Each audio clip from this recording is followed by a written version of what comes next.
Morning, everyone. The first matter, the only matter, is well, the only matter for shoot for me. That's right. I couldn't imagine that my case was going to bring this many people to the Lord. Don't wait, Ted. We still love you. No one else does. Orozco versus the Attorney General. Ready to proceed?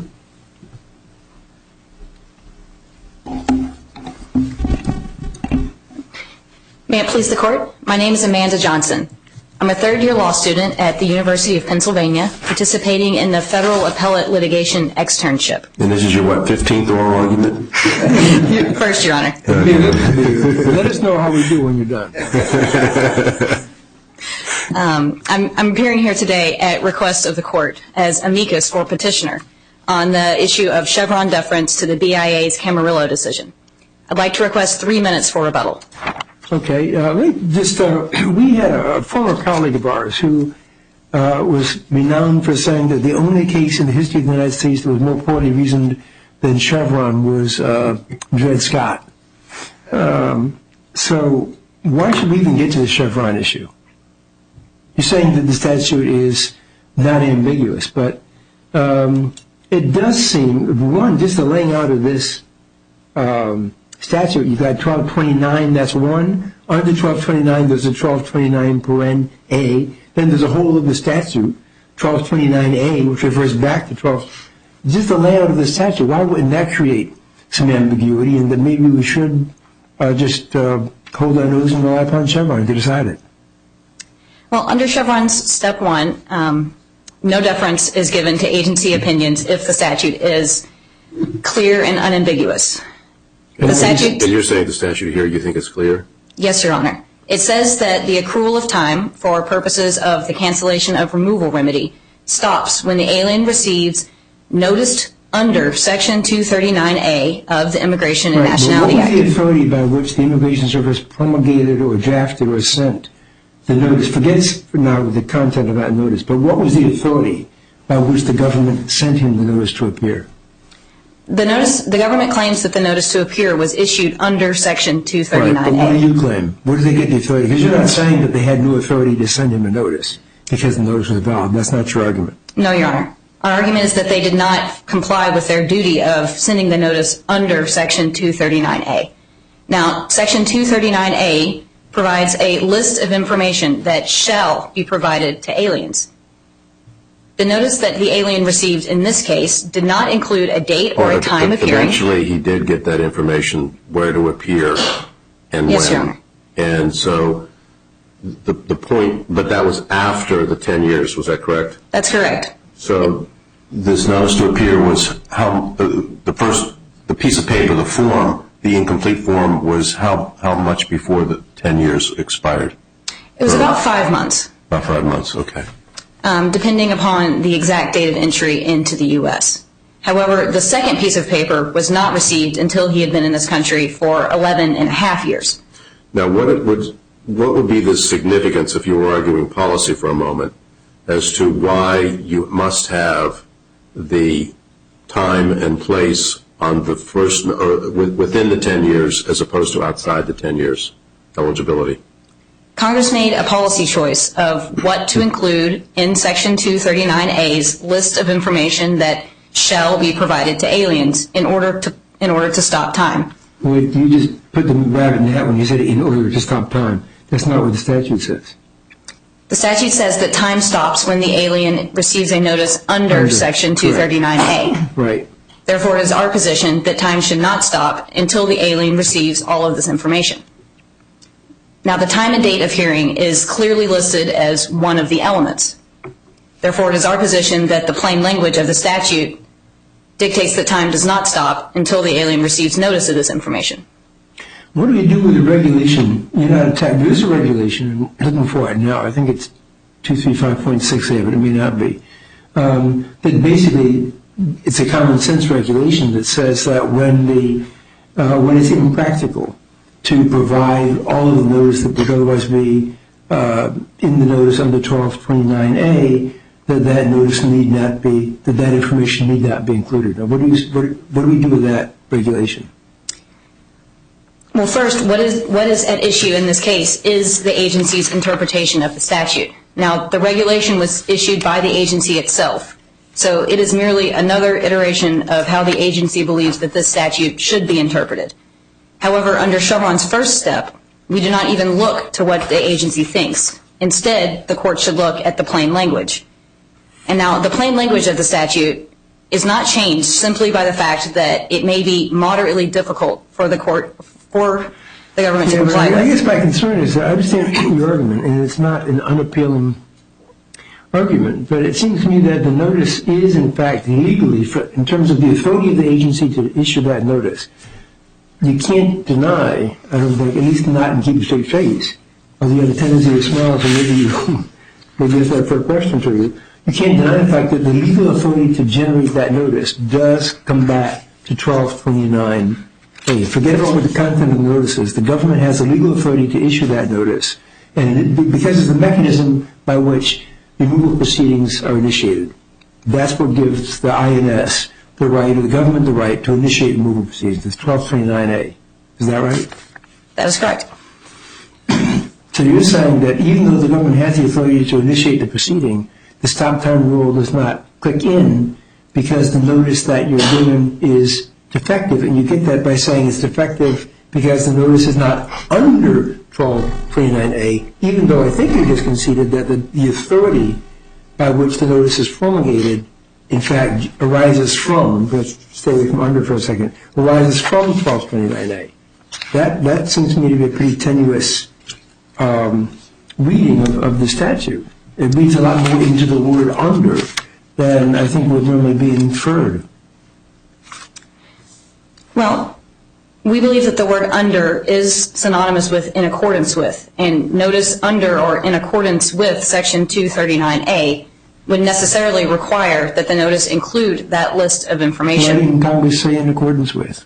Or in accordance with the provisions of, which would make it very, very crystal clear, remove any latent ambiguity. Had they said notice in accordance with the provisions of, then it's a lock. It's clear. They did not do that, and why doesn't an ambiguity arise from the fact they did not do that? Well, besides the plain language of the argument of the statute, the government's position in this case, in effect, reads out the list of information found in Section 239A. That section. So does it read it out, or does it simply say the notice is generated? I don't want to use under. So the notice, in fact, was generated pursuant to the controlling provision, the provision which gives you the authority to generate the notice. There's a separate issue, and it's why I guess they call it definitional in the case the government's relying upon, I guess it is, that tells the government what it needs to put in the notice, but that does not negate the authority, the legal authority of the government to generate the notice. And in fact, once that notice is generated, and take it a step further here, and received by the alien, the stop time rule kicks in. Now that scheme, that reading of 1229A and 1229 makes eminent sense. It's perfectly logical. The alien is in a position, once he or she receives notice, that the fact that they've been here, that time is no longer going to count toward their ability to cut off the removal they'd otherwise be facing. They know they're in trouble. They are on notice that the government intends to instigate proceedings against them. But the alien in this situation was not on notice of all the elements required by the statute. We're not talking about a constitutional due process notice here. We're talking about notice within the context of the statute. And within the context of the statute, the specific statutory trigger that Congress chose to trigger that stop time rule was notice under Section 239A. Now you've got the Fourth and the Sixth, I think, and the Seventh Circuit having gone the other way just in 2014. Has any circuit court gone the way you suggest? Well, the Second Circuit's approach in the Guaman-Riguera decision found that the plain language of the statute was that time... Those are not our facts, are they? The facts were slightly different, but the core holding applies here, and that is time does not stop until the alien receives notice of all of that list of information. Now, in the Second Circuit's case, the alien received that second notice within the time period, so he was still ineligible to apply for cancellation of removal. But applying that rule here, the petitioner did not receive that list of information until well beyond the 10-year mark. He therefore should not be deprived of his ability to apply for this discretionary remedy. Does a failure to have a complete notice to appear make a notice to appear somehow not a notice to appear? The government's argument is that it is merely definitional. So you can issue a notice to appear under Section 239A, and it need not comply with any of the substantive requirements of that section. Now, it is our position that taking this argument to its logical conclusion yields an impermissible result. If the government need not comply with any of the substantive requirements found in Section 239A, then what would stop the government from issuing entirely blank notices to appear under Section 239A merely for the purpose of stopping time, and only later following up with the details, with the time, the date of the hearing? Is there any requirement or any precedent on what should the notice be completed within a reasonable time, what that reasonable time might be? I'm not familiar with any precedent on that issue. However, as I've said, the Second Circuit found that whatever that time is, the time does not stop for purposes of cancellation of removal until that second notice has been received. You know, given the timing here, it looks like what happens, and we're all familiar with the ridiculous backlog of these cases. And it looks like what happens is there's probably some kind of code somewhere that's been written that generates a list or an actual notice of appear, notice to appear, of folks who are getting in, who are starting to bump up against this 10-year deadline. Notices to appear are then sent out to these folks with rudimentary information in them, not very complete, not even as complete as it was in Camarillo, where they just said information to follow to stop the time, and then, because it's almost a year apart when these two notices are sent out, and then at some point after that, another notice is generated that fills in the blanks that you're saying had to, as a matter of law, been included in the first notice to make that first notice legally operative under the stop time rule. It looks like a procedural convenience, which doesn't advance or retard your argument, but that seems to be what's happening here. Even if the government should choose to use this two-step process, time should not stop until that second notice, when the alien is on notice of all of the information. Now, simply because a statute might be moderately difficult for the government to comply with does not change its plain meaning. And here, the government has found itself able to comply with these statutory requirements in plenty of cases. We're here today because this is the case in which it could not. Now, I see I'm running out of time, but I would just like to say that the government has the ability to stop time for purposes of cancellation of removal. It simply didn't do so here until the alien was well beyond the 10-year mark. Okay, Ms. Johnson, thank you very much. Thank you. You sure this is your first argument? Yes, Your Honor. Mr. Tennyson. Good morning. My name's Robert Tennyson. So your first argument, too? It is my first argument, actually. Oh, okay. It's National Rookie Day, I guess. Yes. Right. I represent the Attorney General in this matter. First off, let me start by emphasizing three ways. Let me go back to Camarillo, or Guam and Riga. Guam and Riga, yes. And the three ways in which this court shouldn't be persuaded by that case. First off, in Guam and Riga, the Second Circuit was faced with an instance in which both the NTA and the notice of hearing were served before the 10 years had run. So this question did not present itself. Second, Guam and Riga, before the agency, was decided before Camarillo. So the Second Circuit didn't have to consider whether or not deference to Camarillo was required. Well, but they clearly did not find any ambiguity. It did not find any ambiguity. It relied on the Seventh Circuit in doing so. I mean, it relied on an earlier Seventh Circuit case, Dubovna v. Gonzalez, in doing so. And in Dubovna, they also found that there was no ambiguity in the statute when they held that both the notice to appear and notice of hearing were required. We've got two circuits finding that there's no ambiguity in the statute. Why would we then find ambiguity that hasn't been there before just because of an intervening decision that your opponent says is not even a reasonable interpretation of the statute?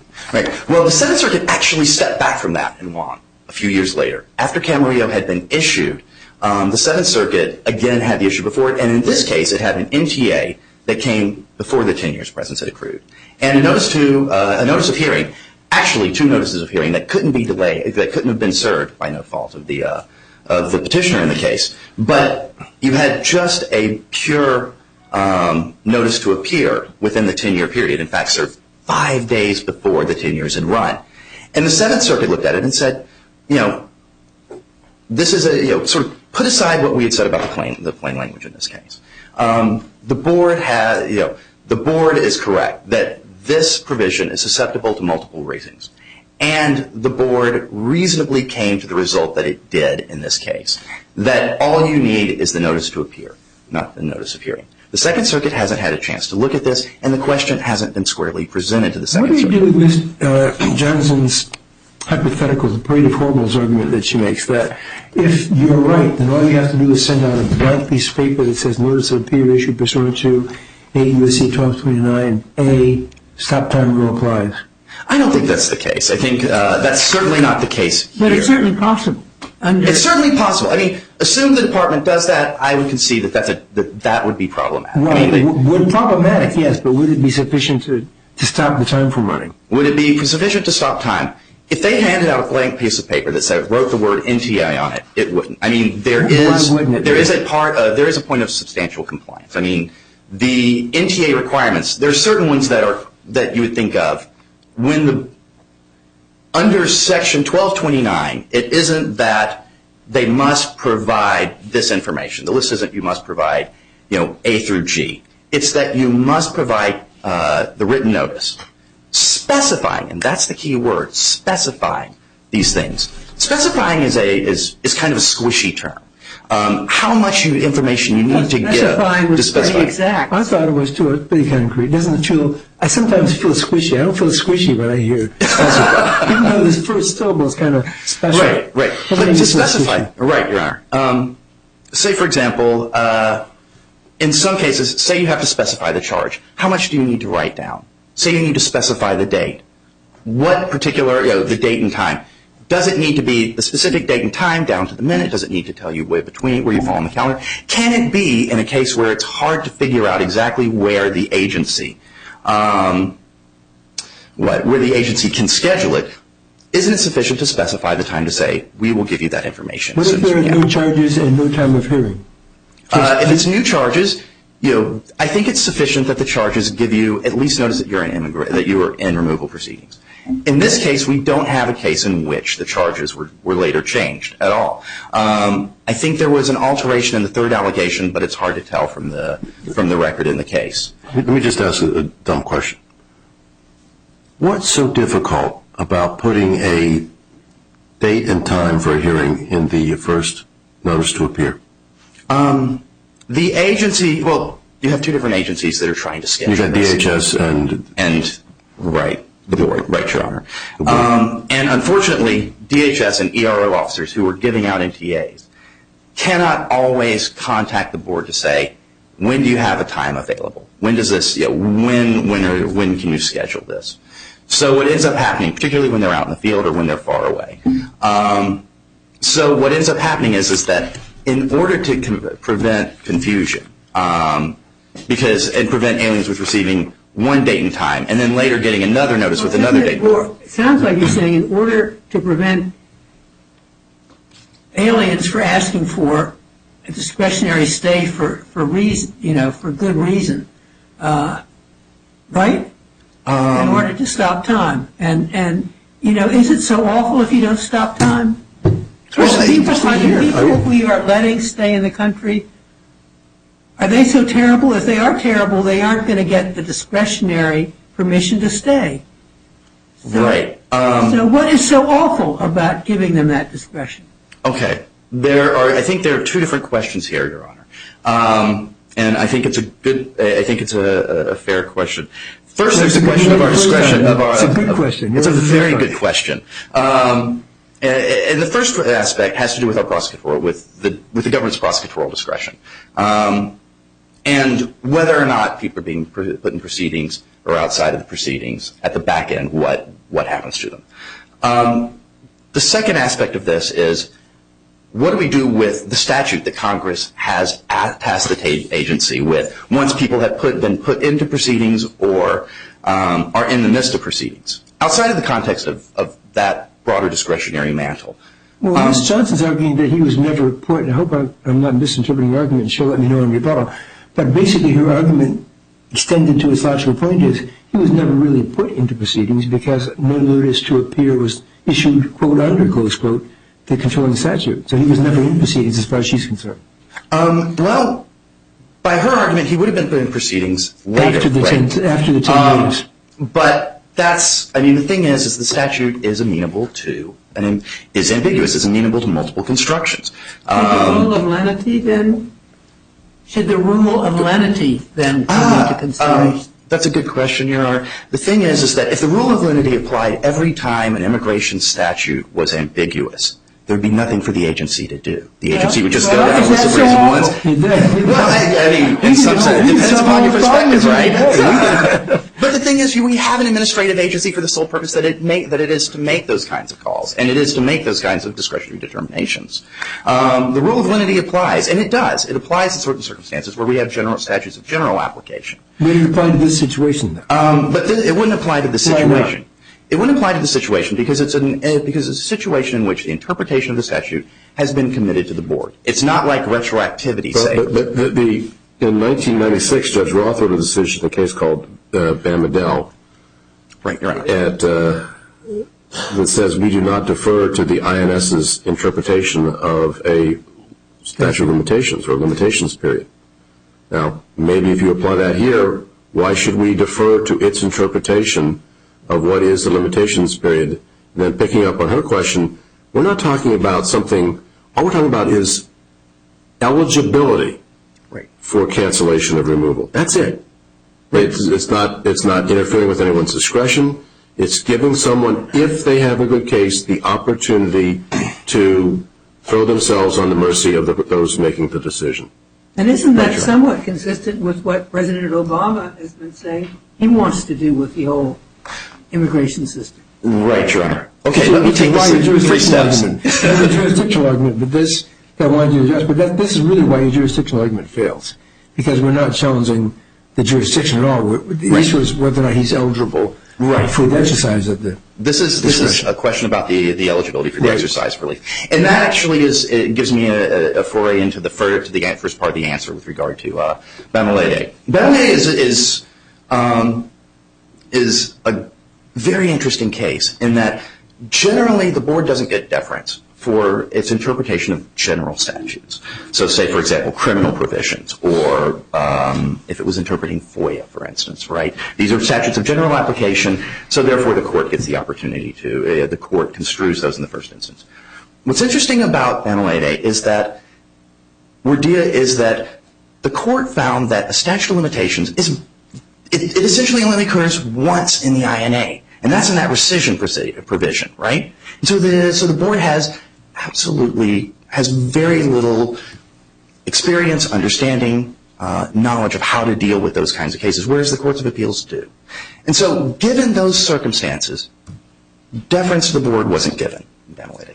That's different here. This is relief. The board deals with relief questions and the applicability of relief on numerous instances and how those statutory provisions interact with one another. So this is one of those instances, in which it's within the compass, centrally within the compass of what the board does on a regular basis. Let me ask this. This is probably, I'm sure it's not on the record. Why, we've seen in the past some cases where you get a situation, and this is kind of lurking within some of the questions, especially directed by Judge Roth, but also Judge Ambrose. And you just wonder, what in the heck's going on here? Why would not the Justice Department take a look at this and exercise its discretion to grant some relief here? Has that at all been considered here? And I don't want to trespass it on the agency's discretion, but I'm just wondering whether or not this is a situation where maybe we should pull back. You should pull back, talk to somebody, and see whether or not there's some room for discretion here.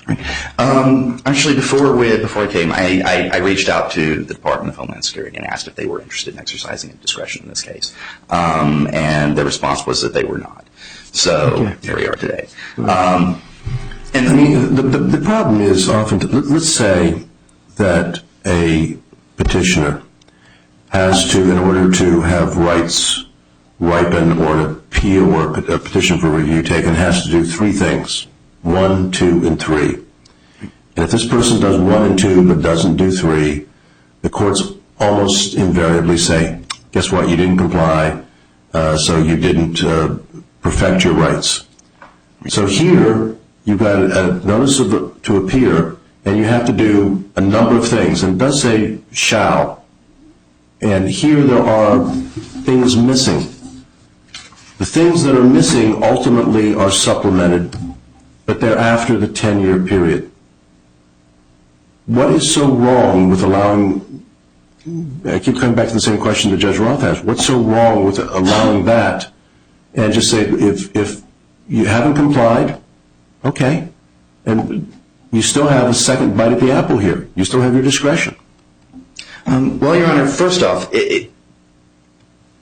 this is not a case of plain language. It's a case of the agency interpretation. And you're right, there might be a better way of construing it and a way that, to the court may be more fair. But the thing is that what the agency gave was a reasonable interpretation of the statute. And that's all that's required.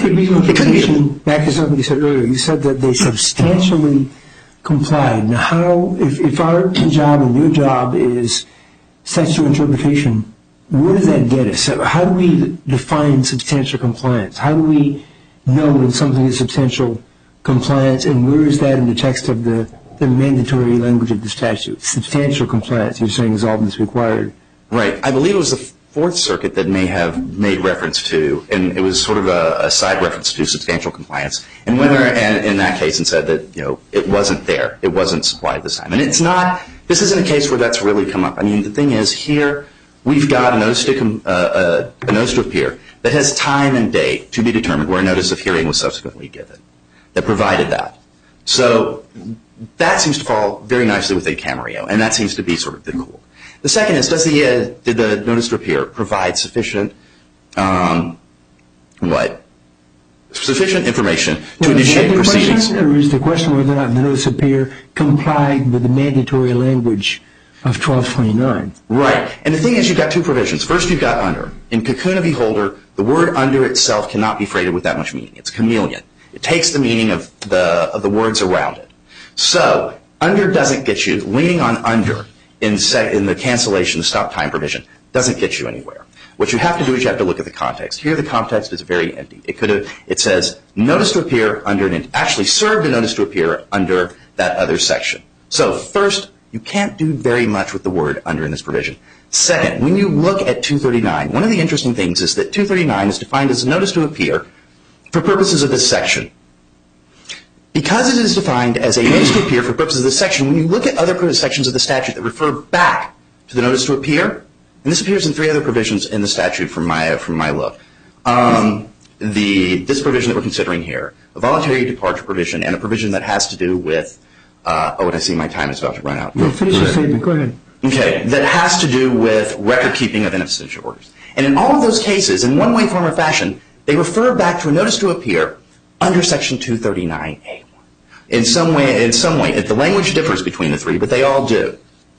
So you've got that as sort of a guidepost as to why that under 239A is occurring where it does in the cancellation provision. Thank you.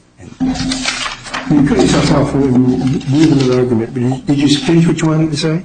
Sir? You cut yourself off. I know there's another argument, but did you finish what you wanted to say? There is another argument, and that has to do with the NTA doing multiple things. And I'd already mentioned this before, that what the statute says with regard to service and the notice is that written notice, the statute provides that written notice shall be given, specifying. It's not that these things, that it shall provide A through G, that the notice to appear shall provide A through D. It shall be given, and then it provides some sort of general parameters for giving the notice to appear. And then it says specifying what each of those things that are listed, what it's supposed to do. It's supposed to specify each of those.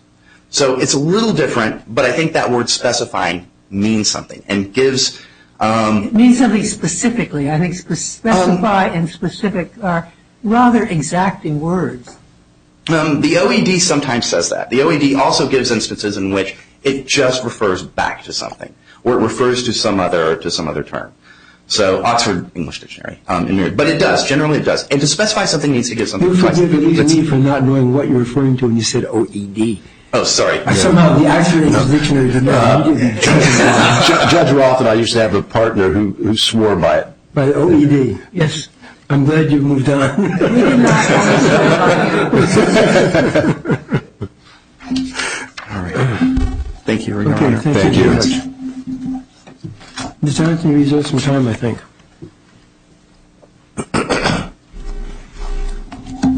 First, Your Honors, I'd like to reiterate that this is a case of statutory interpretation.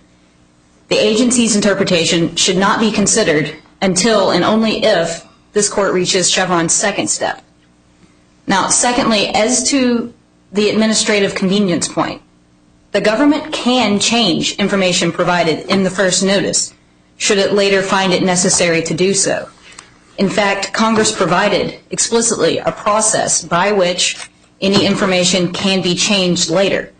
Time should just not stop until the government fulfills its initial burden of providing information in the first place.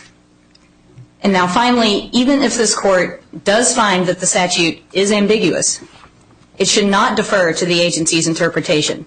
Now, as Your Honors brought up, this court itself has held that deference is not warranted to agency interpretations of a statute of limitations or an effective date of the statute, because these are not areas within the agency's expertise. Instead, these are matters for courts to decide. Secondly, the government's interpretation is not warranted deference because it violates the well-established rule of construction that any ambiguities in immigration statutes are construed in favor of the alien in question. Now, the stop time rule takes away an important remedy from aliens, the ability to apply for cancellation of removal. This court should require that the government comply with each and every statutory step that Congress has set out before that remedy is taken away. Now, if there are no other questions, I'd just like to conclude by saying this is not a case where the government loses based on a technicality. The petitioner is just asking for the ability to apply for a hardship-based discretionary remedy. His ability to do so should not be taken away until the government fulfills its burden of providing all the information that Congress listed in the statute. Thank you. Thank you, Ms. Johnson. I want to also thank you and your supervising attorney for volunteering your services here. And the Deckard firm, very And the much. Deckard firm. Greatly appreciated. And also, I hope we see you both back. I would never have known, Ms. Johnson, had you not given yourself up. That was your first one. You did an absolutely terrific job. And Mr. Tennyson, I'd love to see you both back here. Absolutely. It's a wonderful job. We don't often see two lawyers as poised and responsive. Let us ask questions. It sounds weird, but a lot of lawyers don't give us a chance to ask our questions. And your answers were very responsive to the questions. So just both of you, great job. Very well done. As we say in South Philly, you've done good. He's from South Philly.